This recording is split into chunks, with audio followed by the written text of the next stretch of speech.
આજે આપણે શ્રદ્ધા અને વિશ્વાસનો જન્મદિવસ ઉજવી રહ્યા છીએ. આપણે હૈયાને છે પ્રગટાવો છે. પ્રેમ સ્વરૂપ સ્વામીના પરિચયમાં પહેલેથી જ પણ એની શ્રદ્ધાની વાત કરું છું. સાધુ થયા પછી એના જીવનમાં 10 વર્ષ સુધી એને શરદી એટલી બધી હતી કે રાત્રે એને કોઈ દિવસ નાકથી શ્વાસ નથી લીધો. મોઢું પોલું જ હોય આમ જ. એક બાજુ દિલ્હીની કાતિલ ઠંડી હતી,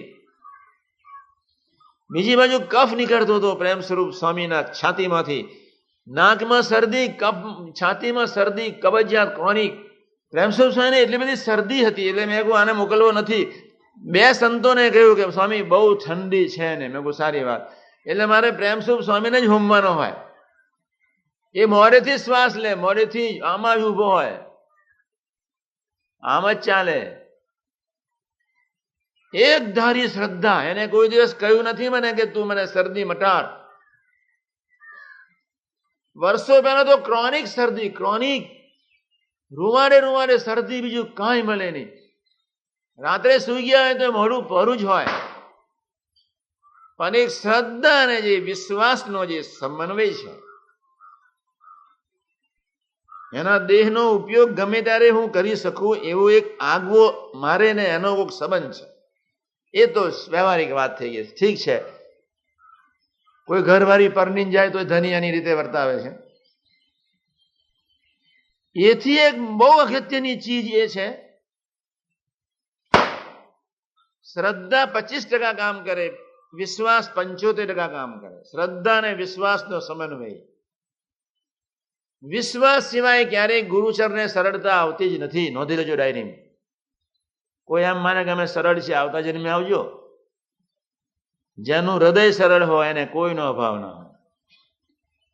જેનું હૃદય સરળ હોય એને પ્રભુએ બુદ્ધિયોગ આપી દીધો હોય. જેનું હૃદય સરળ હોય તેનામાં રહીને પ્રભુ જ વિચારો પ્રગટાવતા હોય છે. જેનું હૃદય સરળ હોય ત્યાં એની અહંતા ને મમતાની ગંદી રમતોના આભાસ, એના ખેલ, એની ઝંઝાવાત, એની કસરત, એના વિતંડાવાદ હૈયાને વિશે ક્યારેય ના હોય. દરેક વ્યક્તિ બુદ્ધિના વિતંડાવાદથી જન્મી છે. બુદ્ધિને અહમ સાથે સંબંધ છે. અહમને આત્મા સાથે કરોડો વર્ષથી ચોંટી ગયો છે. જેનું હૃદય સરળ હોય ત્યાં બુદ્ધિ પવિત્ર હોય, અને જેનું હૃદય સરળ હોય ત્યાં બુદ્ધિ નિર્દોષ થાય. અને સરળતા એક વિશ્વાસને આધીન છે. પ્રેમ સ્વરૂપ સ્વામીને હું નિર્દોષ છે એવું નથી કહેતો, પણ હું એટલું ચોક્કસ કહી શકીશ કે ખૂબ સરળ છે, ખૂબ સરળ. એનામાં બુદ્ધિ છે પણ છતાં એને બુદ્ધિનો ઉપયોગ ક્યારેય કોઈ સંજોગોમાં કર્યો નથી. કર્યો હોય તો પ્રોપર ચેનલ પર. મોટા પુરુષના વચને જે બુદ્ધિને ઉપયોગ કરવો એ સાચી બુદ્ધિ છે. એને કુશાગ્ર બુદ્ધિ શાસ્ત્રમાં કહી. એવા આપણે સરળ થવું છે. પ્રેમ સ્વરૂપ સ્વામીની વિશેષતા એટલી જ છે, એની એ શ્રદ્ધા અને વિશ્વાસનો સમન્વય એના જીવનમાં દેખાય જ. ધીમે ધીમે એની પ્રગતિ અંથંભિત છે. આપણે એ માર્ગે જવું છે.